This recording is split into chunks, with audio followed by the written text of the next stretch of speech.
So, I guess this is episode 3 of the Grief of Politics. How's it going, Evan? That's definitely not... good. Good morning. We're off to a great start. I was gonna... We still don't have intro music again. I looked through some more loops. I probably need to go online and try to find different stuff.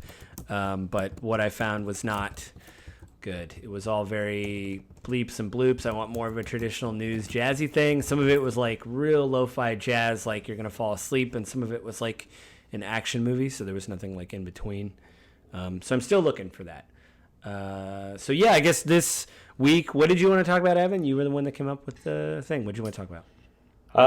So just because it's present in the news, I thought it'd be probably really smart to go over the stimulus package. Yep.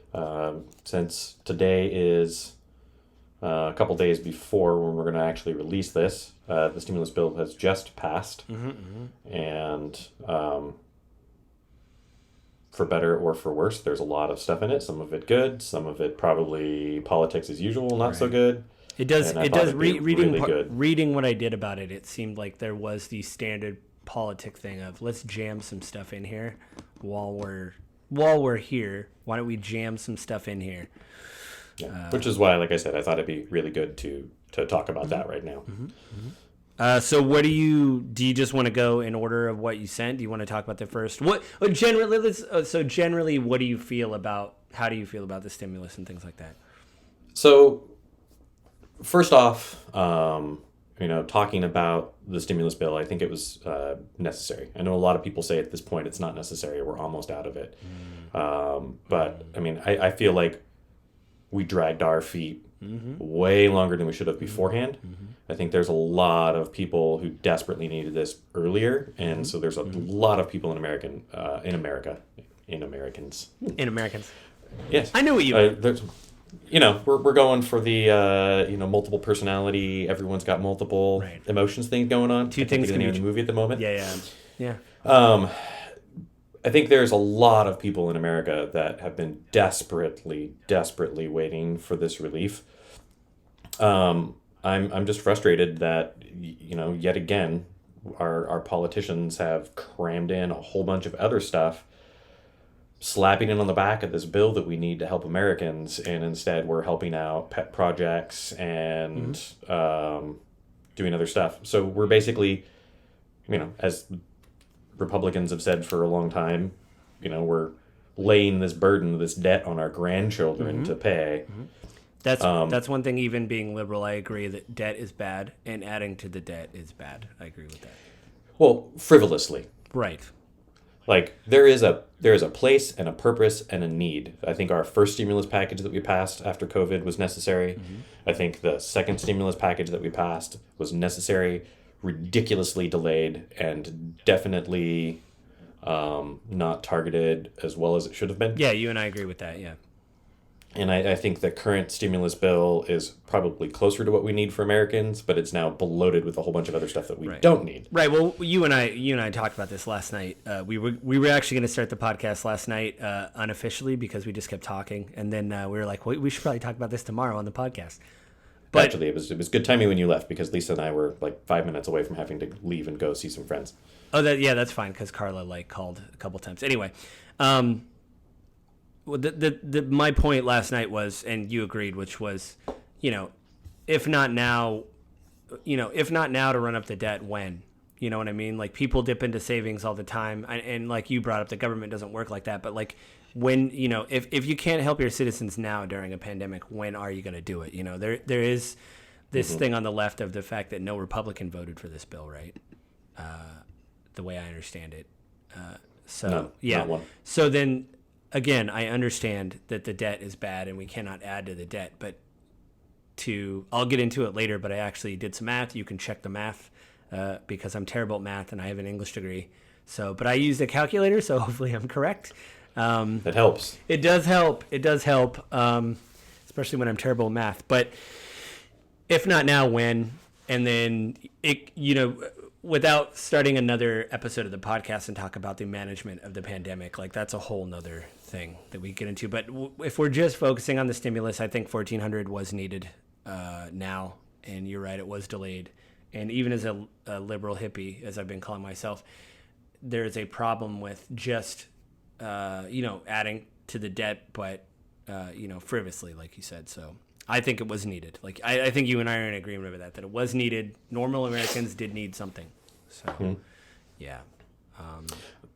And the bridge to connect Canada and New York or wherever they're building this $100 million bridge and some of this other just extraneous extra stuff. You and I talked about it a little bit last night. I watched the interview yesterday very briefly of Karl Rove I think he was on Fox News talking to somebody, of course. And it is he Karl a correspondent for Fox now? I think he's a contributor or so they call him consultant. up and say, hey, we want you on. I thought he was like a full-time, maybe not. And he brought up valid points. The only thing I didn't like about the valid points was the way he presented them. But one of them was like, hey, the CBO, Congressional Budget Office, has said schools need between $9 and $30 billion to cover their COVID operations. We're giving schools 170. So, his argument was, well, we're just funneling money to teachers' unions. I don't know if that's necessarily the case. I think there's a lot of expense that needs to go into schools. Why are we doing this a year after the fact? And I have my own reasons and hypotheses. I don't know what the plural of hypothesis. I think you were right. I don't know. I'm not a science man. I have my own a science person. We'll go with theories. I Right. have my own theories as to why that happened. I 100% agree with the Republican stance that we need to be way more targeted in how we're handing this out. Like, the promise was made at $75,000 for a single or $150,000 for a couple. And so the government kind of had to stick with that. There wasn't really any backing down from that. But the reality of it is anyone that was making, well, I mean, that's not even true either. But people that are making $75,000 as an individual or $150,000 as a couple probably don't really need the stimulus, because the way this economic downturn has worked, people in that income range and above are the ones least likely to have lost their jobs. They're the ones most likely to be able to work from home or qualified as essential and have still been able to work and have the least amount of impact. Not all of them. There are a lot who probably weren't able to work and did have economic impact. And so you don't want to leave them out. And I understand that. So maybe that's how they came into these thresholds. But like Lisa and I don't need it. Yeah. And well, I mean, put that in savings, man. I mean, you're a new homeowner. Something could burst. You know what I mean? I mean, we've already had to replace a water heater, which actually cost about as much money as the current stimulus. Yeah. So that's the thing is like, yeah, you don't need it, but like, hey, and we've been able to use it to help friends with other bills, and people then that did get cut back or lose income. Yeah, you yeah. But go ahead. The point I'm making is that like there's so much better. There was so much more potential for this bill to be really targeted to really help people who need it out. Like, cut the threshold back down to 60K or even 50K, but then beef up the unemployment insurance. Right. Maybe make it longer, because I actually what we should do is talk about, like, we're getting a lot of this info. There was an Axios article that came out on March 10th, 2021 by Orion Rumler. Hope I'm saying that right. And basically, I'll just bullet point like what the article kind of broke down at the end, what the bill, like the main points of the bill. This isn't every piece of fat, but like they're increasing the child tax credit to $3,600 for child's up to 5 and $3,000 for child's 6 to 17. 6 yeah. $128.6 billion for schools to reopen. So that's one of the things you mentioned. And actually, Karl Rove's number that I had heard is wrong if it's 128. Well, that's what the bill gave. So, like, he may be right that, like, the CBO said 90, but they gave 128. So he's saying that's an extra. Well, that's an extra. He was saying it was 170. So 128. Okay. Or maybe I'm remembering wrong. That would never happens. What? No, but that's what he's basically saying is that maybe he's quoting a number. The CBO said it was lower. So, like, why are we giving this extra money to schools? I would say I've worked in some schools and talked to teachers. They have to anyway. $19 billion in emergency rental assistance, which to me seems low, but what do I know? $25 billion for restaurants. I don't know if that's like maybe lease and stuff, forbearance. I don't know, or maybe like a loan. More in depth. $46 billion for the coronavirus testing and tracing, which is important. $5.2 billion for research and development of other vaccines, probably the variants, and then also just in general, we're just funding science, which is good. $7.25 billion for the Paycheck Protection Program loans. I think that's for small business, right? PPP. Yeah. And so, that's what they're laying out in the bill. So, you could, these are just the broad strokes. I'm sure, again, there was, what do they call it, pork? There's a little bit of pork in these bills somewhere, maybe? Well, yeah, and we'd have to really dig into in depth. I mean, there's all the talking points of all the things that are in it that are wrong, and I just did not dig in deeply enough into exactly what it was. It looks like the $25 billion for restaurants is direct aid. Oh, so they could actually stay open. Yeah. Good. Which hopefully, none of us wants to lose our favorite restaurant. Restaurants are some of the ones that have been hurt the worst. No, I think we talk about it? Was it you and I that? Oh yeah, we did. We've been doing Grubhub every once in a while and stuff, and it's really addicting, but it is expensive. And so there's this push and pull of, I'll pay for the delivery fee, but at the same time, it's expensive. I did it over 3 days because I was at home sick, getting the coronavirus test, and man, that was an expensive 3 days, but gosh, it was so worth it, man. It was so worth it to just have somebody drop breakfast at my doorstep. And I tipped them, pretty nice, I don't know. I mean, Lisa and I have been doing tons of DoorDash since the beginning of this because we still want to support the restaurants. And since they could still do delivery, it's a fantastic way for us to support the restaurant. Oh, yeah.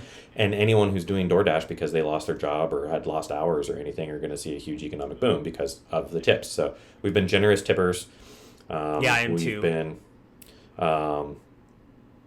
ordering from restaurants on a regular basis at least once a week, if not 2 or 3 times, depending on how busy Lisa's been with work. And it's just part of our budget. We just spend the money on it. And again, we've been blessed in that we've both maintained full employment. Not only maintained full employment, we've both received raises in this period.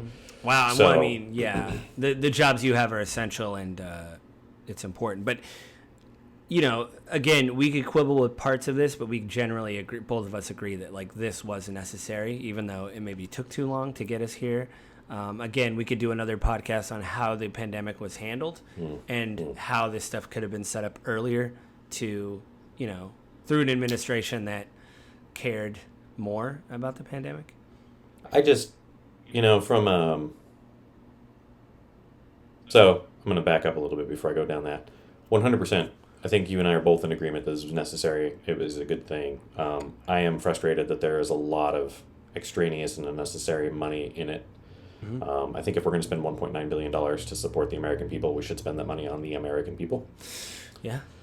A lot of conservatives are really upset that you've got the blue bailout, that states are getting a ton of money because, they've lost a ton of tax revenue and they don't want to have to lay people off and have those problems. So is it just hitting blue states, quote unquote? Or because I just thought it was nationwide. I don't think it really...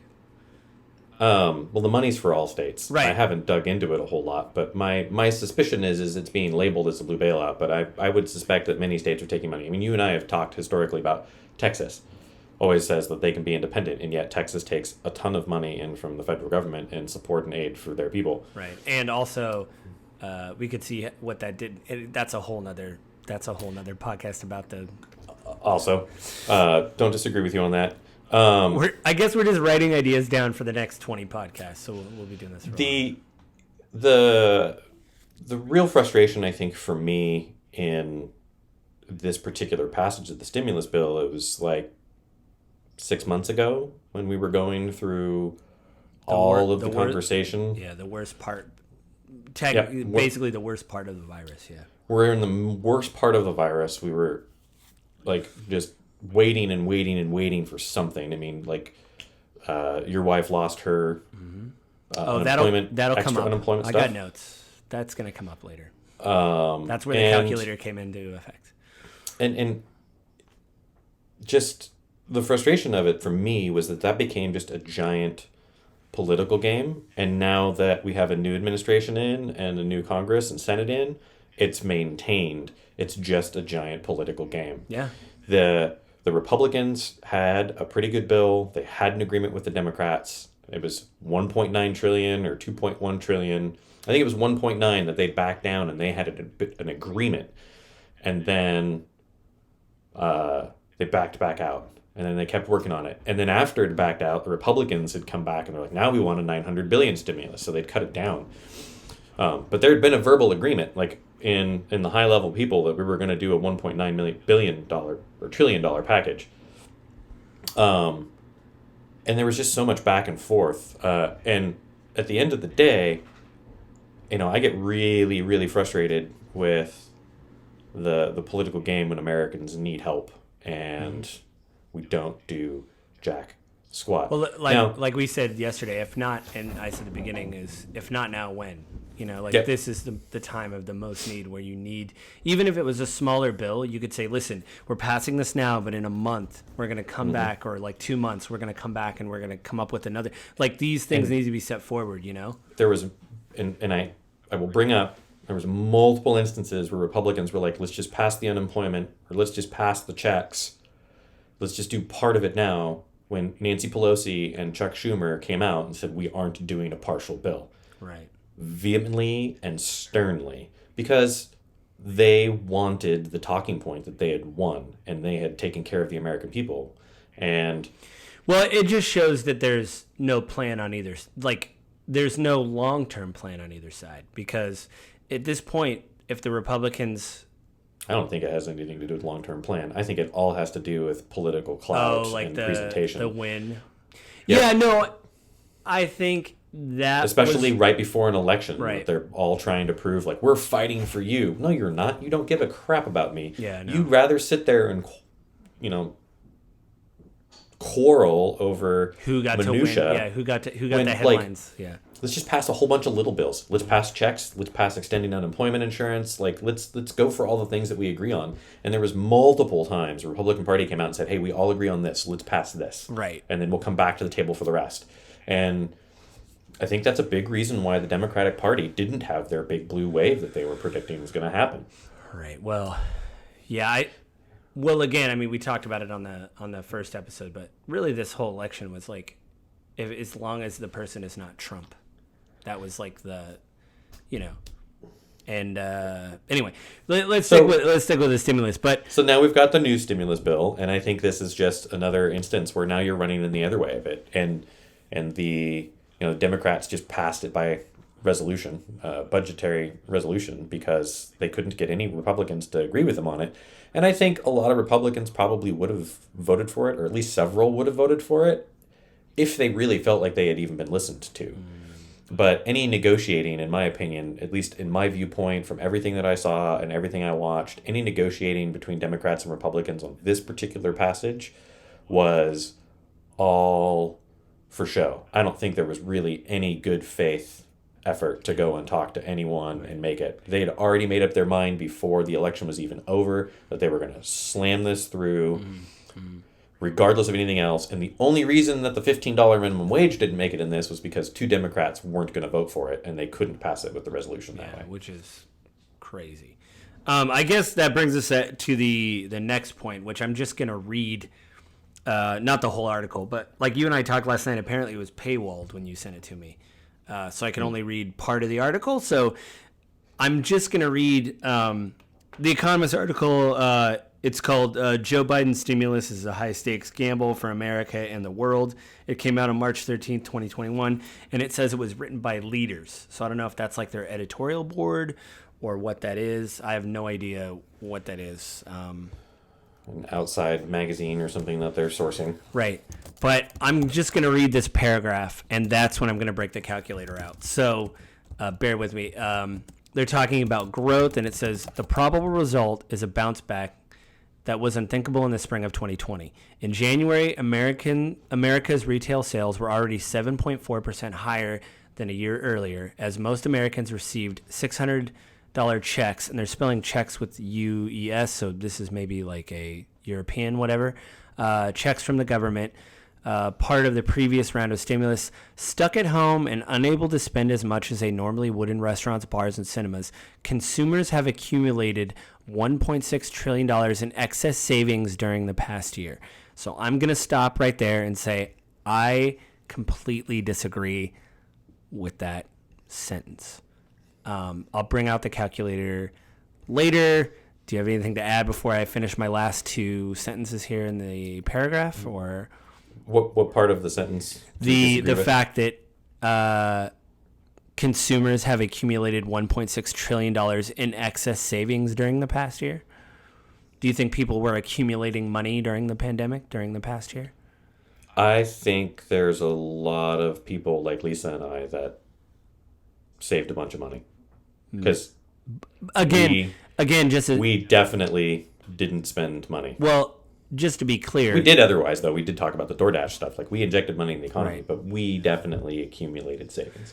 Well, yeah, okay, but that's when the calculator. I think they're talking about a very specific, maybe like you were saying in the beginning, the people that maybe don't need the stimulus, they're the ones accumulating money, but the middle class and the lower class are being hit. So the last three sentences of this usually say, unusually for a rich country, a big chunk of the cash pile is held by poor households that are likely to spend it once the economy fully reopens. What? Mm-hmm. What? I don't agree with that at all. If vaccines continue to reach arms and America avoids a nasty encounter with new variants, the unemployment should fall comfortably below 5% by the end of the year. That's what I could read that wasn't paywalled. So again, they could quote sources and stuff later. I don't understand where they're getting the $1.6 trillion. That would have been nice if they would have quoted according to the CBC or the whatever, So here's where the calculator breaks out. So I'm looking at you just to make sure I'm looking at you while I'm reading this. So I'm just going to move this way. So I'm going to be really open about our finances on this. So my wife, this is single income. This is without my income. And what I'm imagining is a person living in an apartment somewhere that has to make ends meet, right? So my wife, as part of her unemployment benefits package, got $350 a week, give or take. So that's about $1,400 a month, right? Is that okay? Mm-hmm. So I bought this house that we're in now during the crash of 2008. The house closed in 2010, after it took me some time to look for a house. My mortgage is incredibly low. My mortgage is $700 a month. That is abysmally low compared to just rent someplace. You and I have talked about this before. Like, oh yeah, $1,400 a month. $1,400 a month. You could probably rent a one-bedroom apartment somewhere. Maybe not even in Seattle. You'd have to go South Sound, I would imagine, to do that. So we're in Washington State. So that really means out of the money that my wife got, the $1,400, the mortgage being $700 a month, that means automatically she's just at $700 a month income, right? Because you just take the mortgage right off the top because you need a home, right? Now there is mortgage stuff and all that kind of stuff, so you could forbear that, but you're going to have to pay that back eventually. So I imagine this is somebody actually trying to pay their rent or mortgage while this is going on. So then they have to live off $750 a month. In my area, utilities are $250 a month. My gas bill is about $75 a month, give or take what month you're in. Which is pretty cheap. We have it's not on the main utility grid. The gas company's privatized. Not privatized. They're subsidized anyway. It's less than the cost of utilities. The phone is about $100 for a cell phone bill, depending on where you go. It's maybe 80, maybe 110. I just said 100. Does that sound reasonable? I mean, could be give or you could be doing if you were desperate, you could get your bill lower. Yeah, you could. Groceries about $300 a month because I noticed my wife and I, just the two of us without kids, every time we go to the store every 2 weeks we get paid. It's about $150 between the stores we go to get groceries. So $300 a month just in groceries, and that's like bare necessities and food, And Lisa and I actually talked about this when she was single, how much she spent on groceries. That's not far off from what she would spend for just herself. Right. So then the internet is $75. So adding all that up, I'm at a negative $100. So this idea that, and that's not even my wife and I having kids. That's not us having any kind of other medical bills. She actually has a car payment, which I didn't include because I would assume in this basic family budget that somebody got a car and they own it. But my wife actually makes a car payment. And again, I'm just using her income. I'm not using mine. I was working. Again, we're part of the people that were lucky. We were able to save some. I use savings, stuff like that when we were in the pandemic. But like this idea that we're just all hunky-dory is upsetting to me. And I couldn't read the full article in The Economist, but I really wanted to know where he was getting this money. I believe he's talking, like you said, that this is, I have a big hair right on where, anyway, it was like right across my... No, Joe, you don't have a big hair anywhere. Yeah, just, I know. Just be honest. I'm bald. But no, right across my camera, there was like on the screen, there was a big... it cut my face in half. It was weird.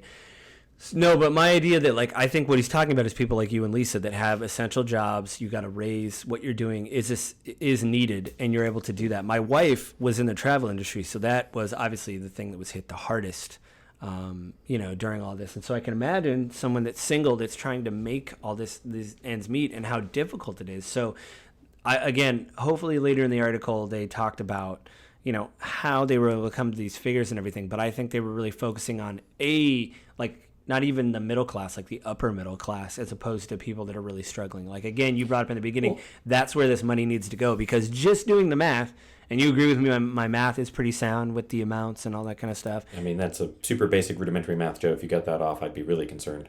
I would not be concerned because I know me. But what I'm saying is that I know how my brain works. So that's the problem, is that I believe there's a group of people saying, well, what's wrong? Why can't you just figure this out? And people saying, I can't get blood out of a turnip, and you need to, extend the unemployment benefits. I need to have, all this kind of stuff that is important. That I think, again, we could do another podcast on how the pandemic was handled, but some of this stuff seems so slapdash of like, we got to give them something. Again, what if you need oxygen or insulin or medication that isn't covered by your insurance, and then, I mean, this was one of the arguments at the very beginning with the very first stimulus when they came up with it and paid out the amounts that they paid out to the targets that they paid out, was like, well, we just need to get something out there in American people's hands right now. So we're just going to pass this right now. We know it's not perfect. We know it's not great, but we're going to get money out. And that was the very first stimulus bill we got. Because a lot of people were like, oh, this isn't really targeted. These aren't really the people we should be paying. Like, these people don't really need the money, but we're gonna get it out there. Now, there are some benefits. Like, it allowed Lisa and I to be a little bit more frivolous with our door dashing, which puts money into the economy. Yeah. Retail sales are up. One of the things that they did say was that the money was being hoarded in the lower classes and the poor. I think was one of the very last sentences in that article. Oh yeah, you want me to read it again? Because I have it up. Yeah, I was like, go in there. That's one of the things they say, and I don't know if I necessarily agree with that. Like, on that, I agree with you. Mr. Biden's stimulus gives most Americans another $1,400 each. Unusual for a rich country, a big chunk of the cash pile is held by poor households that are likely to spend it once the economy fully reopens. So, yeah, we may spend money when the economy reopens. I mean, I'm not questioning that because we do spend money. But the idea that a bunch of poor people were just hoarding money like Scrooge McDuck is very upsetting to me, that there's a group of people out there that think that everything's hunky-dory and we're just fine. And again, the math that I used is very, very, like, $700 mortgage. Like, that is so low. Like, that's one of the reasons why it's difficult to think about moving, which we both make more money now and stuff, but it is very nice to know that we're kind of in a rent-controlled, for lack of a better term, like, our mortgage is so low. You have a fixed housing cost at the moment. Yeah. With the exception of your property taxes that go up on occasion, or annually, whatever. Yeah. Your housing expenses are pretty well fixed. And your property taxes aren't going up enough that they're going to bankrupt you. I hope not. No. I mean, after this year and the starvation for cash that a lot of our municipalities are going to have. Yeah, they might. Maybe. Yeah. But...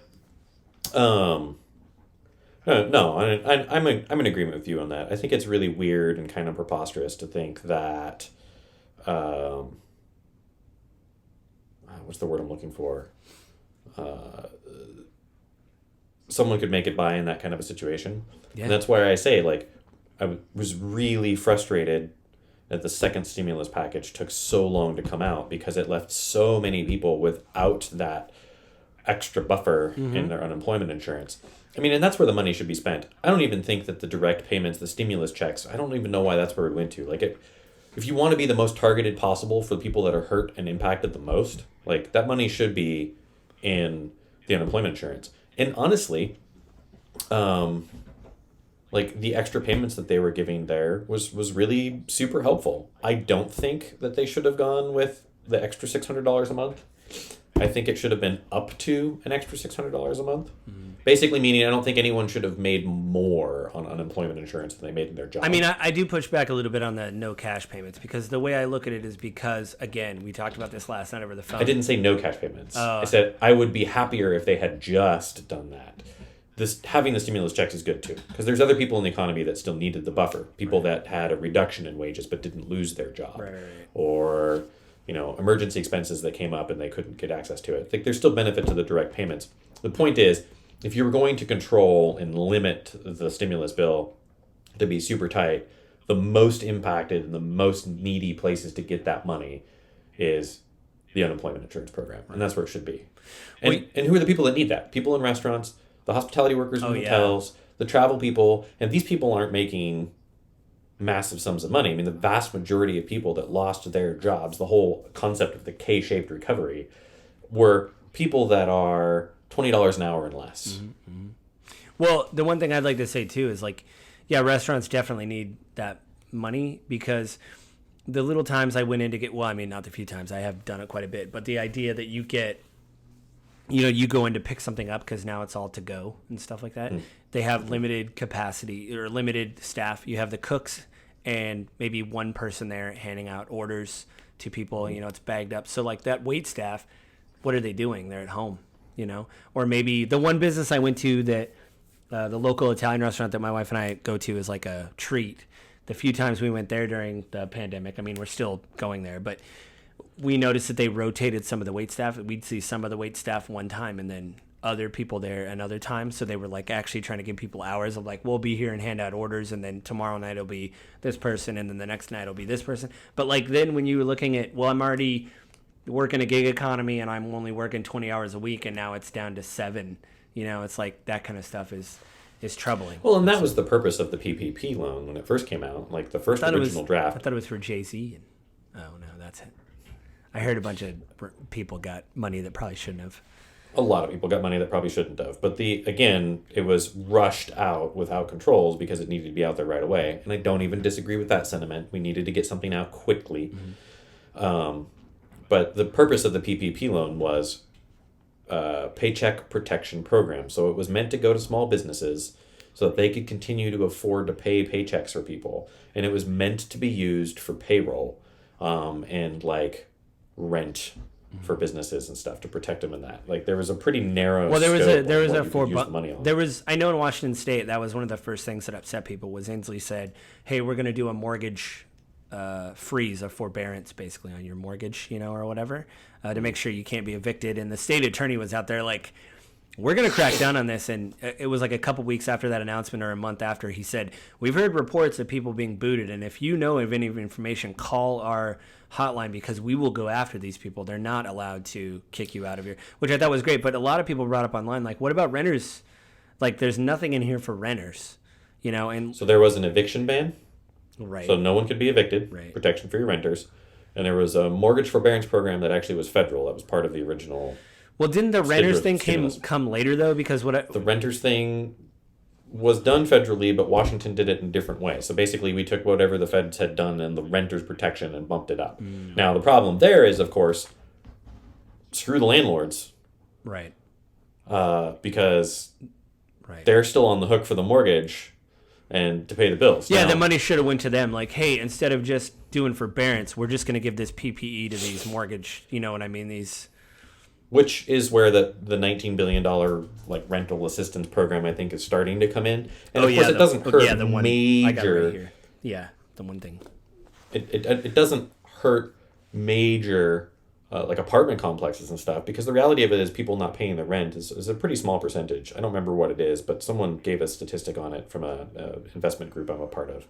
It's actually a pretty small percentage of Americans that weren't paying their bills.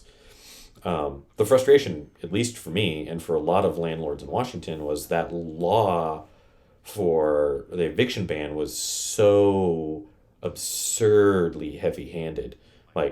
You couldn't evict anyone for anything. So if you wanted to sell the house, the person buying the house couldn't evict the tenants so they could live in it. Well, also, if you had bad tenants. That's changed. Also, if you had bad tenants and then the pandemic hit, then they couldn't. And they were like, "Hey, exactly. we were gonna." You were knocking holes in the wall and not on time, not paying rent on time, and like loud and upsetting your neighbors all the time. They were right on the cusp of being evicted, but then not so much. Any eviction that was in process got stopped. Like any eviction short of health and safety, there was no evictions allowed.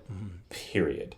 Okay, I get it. You're trying to protect people from ending up on the street. It's already a bad situation. I understand the intention behind it, but you have zero sympathy for the landlord and for the tenant's neighbors if it's a duplex, triplex, an apartment complex. Like, you're now putting everyone else at risk for it. Right. They backed off of that in their second iteration, Right. and they backed off again, but it was just extremely heavy-handed. Yeah, it was troubling, I think, to... Yeah, I mean, it's troubling. Like, again, I think I know what I want the next episode to be about, but I think we will have to do something maybe in May or in a few months when more people get shots about kind of like looking back about how everything, financially was handled and just the general situation of the pandemic, But again, I heard my wife's actually going to get her shot today. Her first round of shots, because she's in the medical field now, and she actually sees people. I mean, I would have seen her as high risk. She talked to her doctor, and they said she'd be fine. Gotcha. So she's going to go in for the first thing, and then she's got to wait, 6 weeks or whatever. They'll give her a card. Her mother and father have already been vaccinated because they're in the first high risk category. So they've already been. I think they both got their second shot. No, first shot. I think they're waiting for their second shot. Yeah, Lisa's dad and stepmom already got shot. got their first shot. They're Yeah. waiting on their second one, which should be like a week or two. Oh yeah, I think that's because they got theirs weeks ago. So yeah, they're probably on track for like a week or two to get theirs, and then in 6 weeks Carla will get hers. So then they'll be able to see each other. And she kept wanting me to, because Washington State has the go on this thing and answer a bunch of questions, and we'll tell you if you're eligible. And I did it twice, and they're like, nope. And so yeah, I did it just out of curiosity to see what the questions were and what they're looking for. Yeah, my wife's like, you should check again, and I'm like, I don't think they're gonna change their mind. I don't think they're gonna. So I mean, I'm still waiting, and the problem is I work around a lot of people. We all wear masks. We try to practice social distancing, but when you're in a production facility, it's hard. But they did say that we had a meeting yesterday, and they said that they're going to. We're not going to be as busy because they're starting another shift. So there'll be less people moving through. They're moving some people to nights. So there'll actually be less people around, which makes me a little bit more excited. And, and then when I get my shot, oh, man. I'm not even planning on doing something crazy. I just want to sit down at a restaurant, I think. I think that's all I want to do is actually because they're already having 25% capacity in some places here in Washington. Lisa and I are still waiting to have a housewarming gathering. Yeah, that too. That's all I want. I don't want to go. I still don't really want to go to a festival or even a cinema. I want to just sit down at a restaurant without a mask and just have a meal. I'm sorry, but I really do want to see Dune in theaters. Yeah, you're right. You know what? You got me. Yeah, I mean that's and then what is the new normal? You and I doing this, we probably would have met in person to somehow record this, but this is what this is now. It's and it works fine. We schedule time, but you don't have to really be anywhere. You don't have to get on the road. There's no commute. You literally send me a file when this is done, Yep. and it sounds good. So, yeah, I don't know. Is there anything else that you can think of that we're missing Well, I mean, there's all kinds of stuff in the stimulus package. I think the biggest thing that I'm really frustrated about actually is that child tax credit you talked about. I am all for the child tax credit, but not the way they're doing it. Yeah, I mean it's weird. I think schools too is kind of an anomaly right now because I know in our state they want kids to go back to school, but what does that mean? Kids, in my opinion, it's been said by many people, even Fauci, and even my nephew has coronavirus, and he's 4, and so now his parents recovered from it, but now he has it. The relatives have the one shot that we talked about. So in my opinion, yeah, he seems fine. He's slept a little bit more, but doesn't seem. But like, what are going to be the long-term repercussions of that? You're going to stick a bunch of kindergartners and elementary school kids in the same room. We already know kids. It's a fact. I mean, I don't have kids, but they're a germ factory. They produce germs. That's what they do. And I mean, this is how your body works. And so what's going to happen when you cram all these people in a tight space? Are teachers on the list to get vaccinated? That was one thing that I haven't really seen anybody Well, really. in Washington, they are. Are they on the list to get? Yeah. There's a whole separate conversation on that. But yes, Governor Inslee in Washington has bumped teachers ahead of the line because several very high-profile teachers' unions, school districts, have said, we will not go to in-person teaching until every teacher and student is vaccinated. Which is just ridiculous when nationwide so many schools are open, and they have proven beyond a doubt that schools are not where spreading occurs. Because kids, even though they can catch it, one, don't get severe, and we don't know long-term ramifications of it, but they definitely are not getting it severe like adults. Well, I'd like to don't spread it I'd like to adults. I'd like to push back on that a little bit. Go read the numbers, man. No, it's coming from liberal sources. I agree with it, the spreading and stuff, but I think the big anomaly is we do not know. So the thing is, not that kids shouldn't be in school, but the idea that like at least the teachers should be vaccinated, and then the whole thing that we started at our work when all this started was, hey, if you're sick, stay home. And I think kids should be the same way, which they kind of are anyway. But like, there's a big deal about. That's a whole other cultural shift that we as Americans have to work on too. I hope one of the silver linings of the coronavirus is that we as Americans are now respectful when people are like, hey, I'm calling out of work because I'm sick. Yeah. You don't sound sick. I'm sick. Good. We don't want you here. Yeah. Like, there's my whole life, I'm sure your whole life, and basically every job I've had has been, well, you're sick. We'll just push through it. We still need you to work. Yeah. Yeah, can you still work that 12-hour day or whatever? You're like, yeah, and that's it. And there's this implied guilt too with if you don't show up. And I talked to a coworker when all this was going on, and he got there really early in the morning, and he was like in his 20s, and he did talk about that guilt about. He's like, man, I'm really beat, and it was a Saturday, and I said, well, then why'd you come in? And he said, well, look, we already got 6 people missing today because it's Saturday, and if I don't come in and do all this prep work, what's going to happen to all that work? Someone else is going to have to do it, and I would feel incredibly guilty. And it's that, it's like, hey, yay capitalism, I guess. Like, that's the idea of like, hey, man, I'm just not feeling it. You know what I mean? Like, I just can't do it. And I think, like you said, that needs to be normalized of like, hey, I'm sick. And then also what needs to be normalized is, I think I'll tell a lot of people online about wearing a mask. Like, if you or I in a social setting and like we went to your housewarming and I wanted to go, but I didn't feel that good, but I wanted to go still, I should be home maybe because I'm sick. But if I'm like, I just have a runny nose, but I'm not really sick. If I come to your place wearing a mask, it shouldn't be like before. It was like, why are you wearing a mask? But now because of the pandemic, you see a mask. It's like, oh yeah, they're wearing a mask because, they don't want me to get germs on my face. So like if I came over to your place, it's like, oh, I just had a runny nose, man. That's all. I'm just going to stand over here. I'm still going to say hi. I'm still going to say hello to everybody, but I'm just going to wear a mask. It's not about me. It's about you, And I don't want people to look at, cause I might do that if you have your housewarming and I'm like, well, I don't feel sick, but I got this runny nose I can't shake. So I'm going to go, I feel fine, but I don't want anybody to get anything. I know people got their shots. Like, I think I mentioned to you before, when I was in Asia, I saw that stuff all the time because you're in close quarters with people, especially on public transportation, and some of those people are elderly, and everybody just wore masks because it was like, I don't want to cough on the guy next to me. You grew up in Japan. You spent time in China. It's very normal in Asian cultures to wear masks. Like, it's just not. But for whatever reason, if you wear a mask in the States, you're just weird. Yeah, so hopefully that gets normalized. Yeah, I mean, that's the stuff that needs to change. It's like, oh, you're wearing a mask. Thanks, man. You know what I mean? Like, thanks for not coughing on me, Yeah. So kind of going back to the point, like you were asking, was there anything else? Like the child tax credit, the way it's being done, I'm extremely apprehensive about. I've heard it talked about on multiple avenues very positively because this is a path to universal income. And I'm on the other end of it like, oh man, this is a path to universal income. Like, this is redistribution of wealth. Oh, you don't like universal income? Well, surprise, Avin. I've been reading about it, and that's what next episode's going to be like. So I guess I'm making the announcement now. I'm going to do universal income, and I'm going to blow your mind. No, I don't know why I leaned into the mic like that, but I read a lot of good stuff about universal income, and I brought the receipts, as the kids say. So there's been some studies. So you and I could duke it out next episode, but that's just a teaser for everybody who wants to know what we're talking about next episode. We're going to be talking about UBI or whatever you want to call it. There's a lot of numbers and a lot of research out there. There sure is, Avin. There's sure new numbers about it too. There's good, new, positive numbers. Several countries have done experiments with it, and they've found some real positive results for it.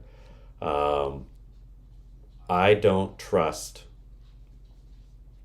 our politicians to handle that in a right way. Okay. Because our government has proven to be horribly corrupt. Okay, well, that'll be episode 4. But so because I got some notes, man. I don't disagree. My thing is, I think we will maybe in May or whatever have to do an episode about the end, how this was all rolled out, how these stimuluses were done, because I think that's a big reflection of how these checks hit at different times. Link or Sansa? That's Link, because my wife's home with groceries and they get very excited, but that's fine.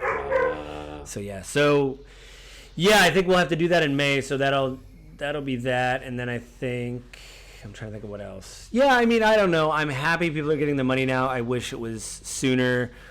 And again, this whole Economist article about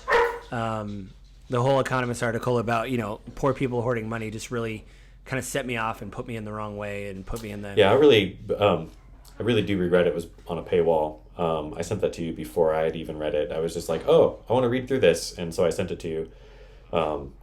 And I'm really disappointed we didn't get to go deeper into this rationale. I'm hoping that there is some rationale in that, because the reality of it is, I also do not agree that it's poor people that are hoarding money. I think it's poor people that are spending the money, but they're spending it on staples. Mm-hmm. I think it's middle class people like Lisa and I that are hoarding the money for vacations, because we still want to go to Japan. We had to cancel our Japan trip last year. We canceled our Texas trip last year. We were planning a couple trips too that got...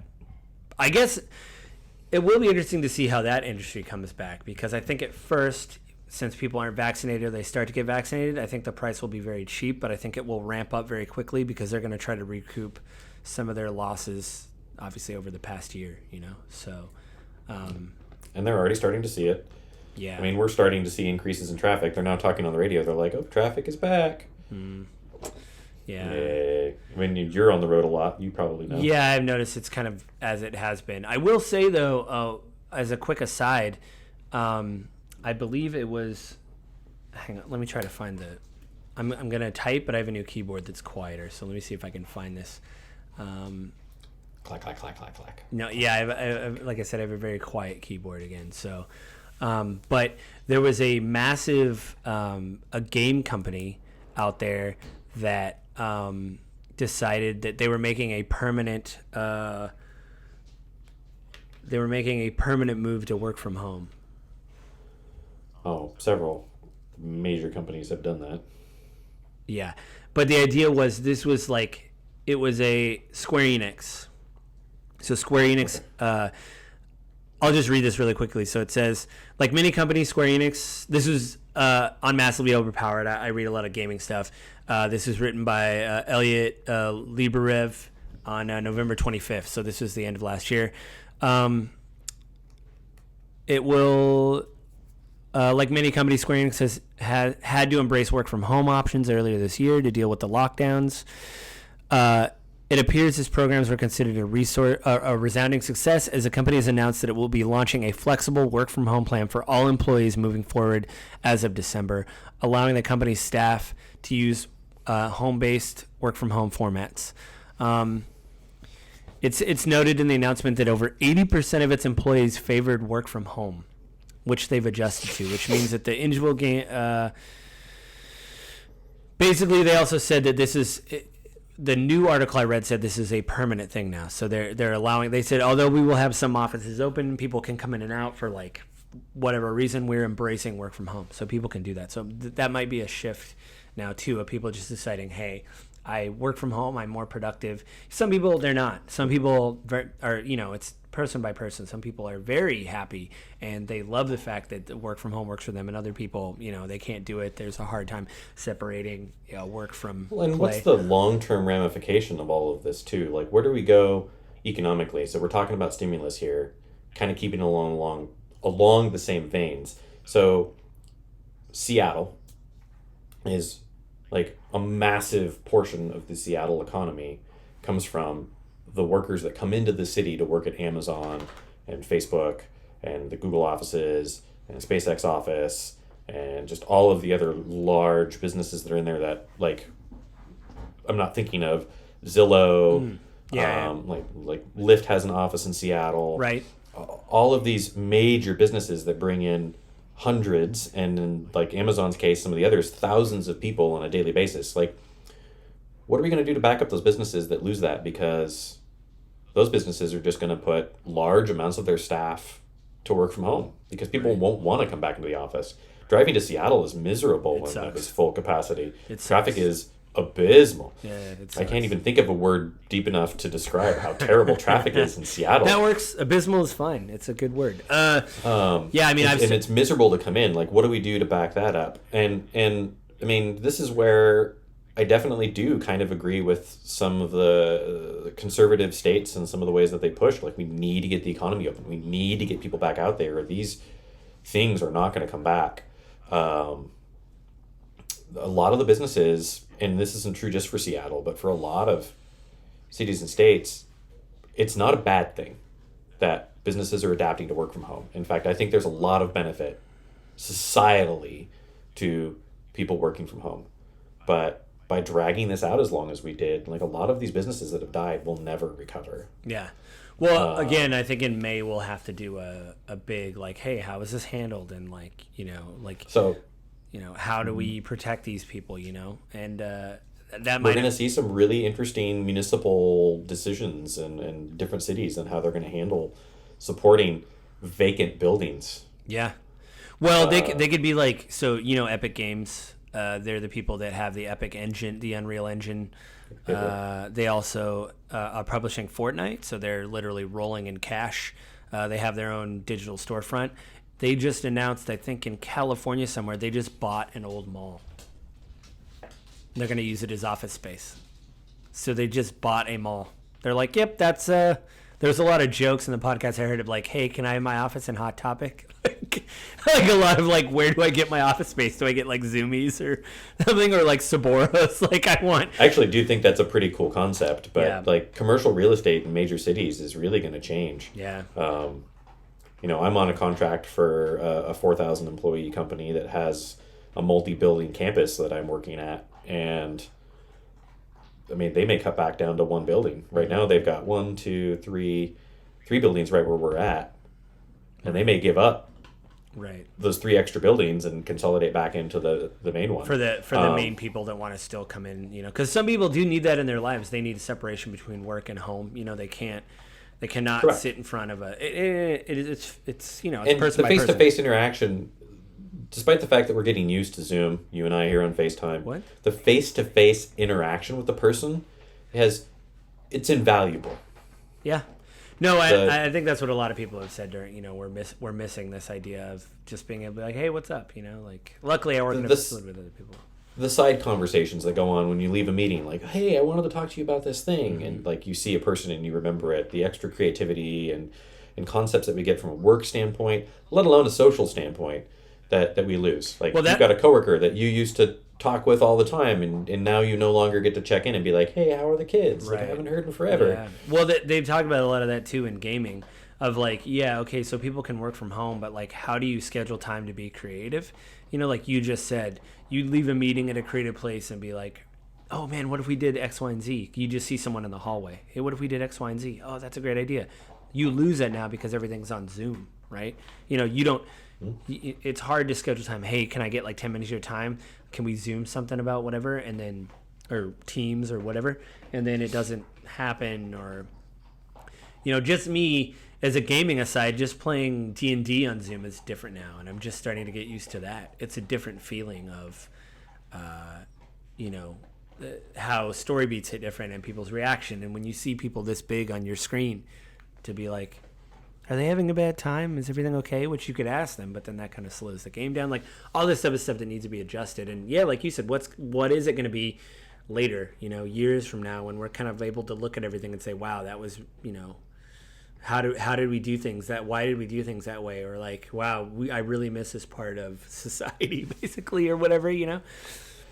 And all of that, again, keeping it in the vein of like talking about stimulus, as all of this struggle is happening and this whole section of the economy is changed and we move that direction, like I really see that we're going to have some really tough years ahead because at some point in time, our government's going to realize that they can't drain the coffers forever without paying the bills. Yeah, that's really true. And I think just like my wife and I were lucky enough, not to say that I have, and then also keeping it with stimulus again, I remember in Washington when Inslee talking about all this stuff when it first started to happen, and him talking what they had the head of unemployment come out and give a statement. They said, we have we have extra money that we're going to release to people, and like, so what happens to that fund? How does that fund get re-upped in case there's a situation like this again? Like, where does all that money go? You're right, they can't drain the coffers, but we apparently, at least in this state, no matter what you think of the head of the whatever Social Security office or whatever, the idea that we did save for a rainy day. She's not there anymore. Oh, really? Well, the idea that we saved for a rainy day, and are other states going to do that? You know what I mean? Or like, are we going to be able to float? Are we going to be the altruistic state when like Idaho comes forward and says, hey, we have a little bit of a shortfall and whatever, and then is Washington going to step up and say, hey, we can give you a loan or whatever? Like, how is all this going to, the interconnectedness of all this going to work out later, The giant experiment that is the United States.